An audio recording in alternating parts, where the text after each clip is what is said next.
Hi, I'm John. I'm from Orange County, California, and I'm here representing the Convention of States today. Under Article 5 of the Constitution, there's two methods to amend the Constitution. The first one is the one that's used all 27 times that we're all familiar with. Congress passes the law, and then the states will ratify it. Unfortunately, sometimes the framers of the Constitution knew that eventually our government would eventually control too much power, and they're not going to restrain their own power. And so they set a second provision in Article 5 that the people through their state legislatures can call for a convention of states, basically a meeting of the states, to propose amendments that would then go back to the states for ratification. It takes 2/3 to call the convention and takes 3/4 to ratify any amendment that might come out of it. Specifically in Convention of States, we're limiting our convention to term limits. So that would be anything that places term limits on federal officials in any capacity, and also to place limits on fiscal limits, so balanced budget or spending caps, something like that. And then also size and scope restrictions. So something that would sort of reinstate the 9th and 10th Amendment, kind of get the federal government out of all the decisions that they're making right now. And how that process works is that we use the state legislatures. They pass an application. It goes to Congress, and then after 34 states have passed, we have a meeting that we can then propose amendments and then have them ratified. So what are some of the top issues currently going on? And if you wouldn't mind, if you know any time periods like the past 5, 10, or 20, or 30 years, what are some of the issues that accumulate, and how is this affecting people's day-to-day lives now as it pertains to regulations and a big government and people not being self-governing? So why Convention of States, or why this, and why now specifically? If you look at what's going on in the country, I mean, we have pretty much $30 trillion in debt, $200 trillion in unfunded liabilities. We have career politicians that are basically running amok, and we have a federal government that basically regulates virtually everything in our lives. And also, in most states, about 48 cents out of every dollar in every state budget is controlled by federal government mandates. Thank you so much. So that's not the original system of how the Constitution was meant to be drafted. The Constitution was meant for local control and self-governance. The 9th and 10th Amendments specifically talk about how those powers that are not specifically enumerated here are meant for the people and for the states. And so we're trying to reset that balance, because after 50 or 100 years of progressive influence, DC has continued to control more and more things, regulate more and more things, tax and spend on more and more things. And so we're trying to reset the balance, return to local control and self-governance. Can you talk a little bit more about the self-governance Yep. and the difference between like America and even other parts of the world, or what's so special about having a small government and self-governing people, and how we're losing it? Yeah. So I think America was founded, and a lot of people will say freedom. I also often say liberty, because liberty is a little bit different than freedom. Liberty is freedom with responsibility. And as a free people, we're responsible for taking care of our own community, taking care for those people that are less fortunate. We're responsible for holding our elected officials accountable, making sure that they're not overstepping their bounds, which they have done for so often over the last several decades. Self-governing people do all those things naturally. They're involved in their community. They're involved in their church, and which is what most Americans are. But unfortunately, over the last 50 or 100 years, government has taken over more and more things, and after a generation or two, those people just expect government to take care of those things, and it's made us less free, less responsible, and also less of a citizen. Let's see. How you mentioned a couple things about the self-governance in the first time we videotaped. You got excited because you said, I wanted to go back to this, and then you started to go into the organization of self-governance, and then we tied into the how do you get involved. Oh yeah, okay. I thought it had to do with this actual organization. Oh, okay. I thought you were saying. Whoa! Losing this thing things. I think wind is picking up. So why don't we talk? Why don't we do this? Why is it important for people? I'm trying to remember what I talked about, but yeah. Why is it important for people to get involved, and how can they get involved with your organization so that we, the people, can take back control of our country?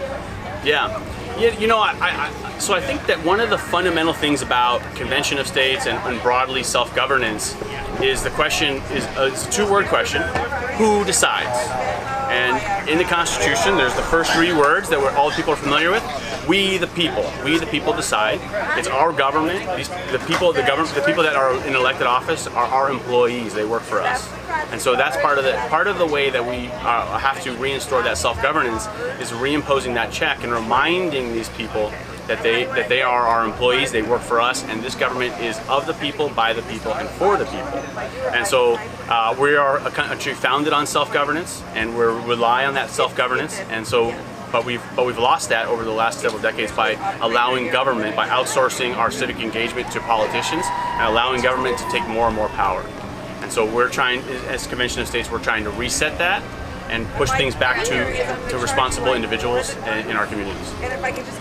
Why do you feel like that's happened? Like, do you feel like people are just not getting involved enough, or they're not aware how our country works? I found that people just aren't educated on our republic, and that on that balance of how to manage it. That it's actually part of our constitutional responsibility to actually be involved in the government and somehow, even if it's through being self-governing ourselves in our own day-to-day life, to getting out and actually being involved in some sort of politics or on a local level, or.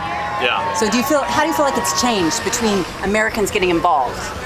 Yeah, if you look at the last 50 or 100 years, and eventually, with movements for more and more government, especially after the New Deal, where we had a major crisis, and politicians took advantage of it and created long-term change, which is a lot of things what they're doing right now in coronavirus, is they're taking advantage of short-term emergencies and creating long-term dependency on the federal government, because it empowers them, it gives them more money and have more money in their influence, and so but that's not the system that was founded in the Constitution. The Constitution was founded on self-governance, on people and their communities making those decisions. Do you feel that people should be more have the right to be more self-governing during the pandemic? Wind is kicking up here. Yes, no, I think that definitely. I think that there's a lot of people that say it. That there was maybe during the pandemic, obviously there was a few weeks where we all said, okay, we'll take care of this. But after a while, most people said, well, we know what the risks are. We're smart, we're educated, or we know ourselves, and we know what we're capable of. We can take care of this problem ourselves. We don't need government with their heavy-handed mandates and their requirements and their phase this and their opening here and their close down here. We don't need that. We can decide this in our communities, and we know how to social distance, we know how to practice precautions, we know how to do all these things. And unfortunately, because of 50 or 100 years of surrendering power to politicians and bureaucrats in Washington, D.C., and even in Sacramento, in case of California, is that we've gotten away from that. And so we're trying to have a conversation with the American people about who should decide. And I think the vast majority of the American people believe that we, the people, should decide. And we should decide in our own communities, because we're a nation of 350 million people, and it's impossible to manage such a diverse population top down.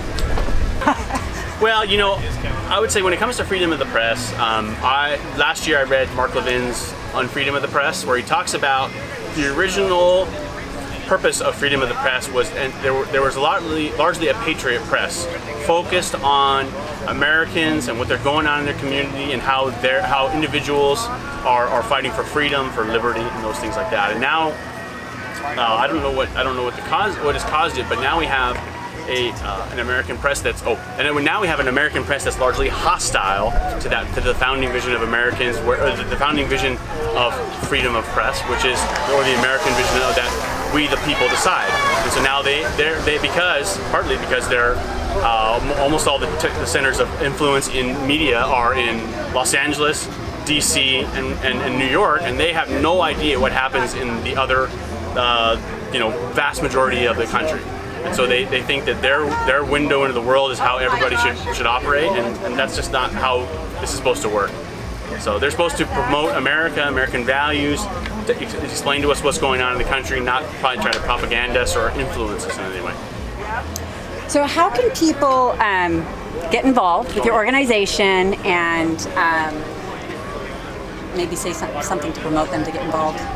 Yeah, so if you want to know more information about Convention of States, or you want to get involved, what I would encourage you to do is go to conventionofstates.com. You can sign a petition, call for a Convention of States. We have active volunteers in every lower house district in all 50 states. So wherever you're at, there's people that are actively championing the cause of self-governance, trying to make Article 5 Convention of States a reality. You can go on our Facebook page, our Instagram, our YouTube, and there's plenty of amazing videos and content to learn more about this and see who supports it.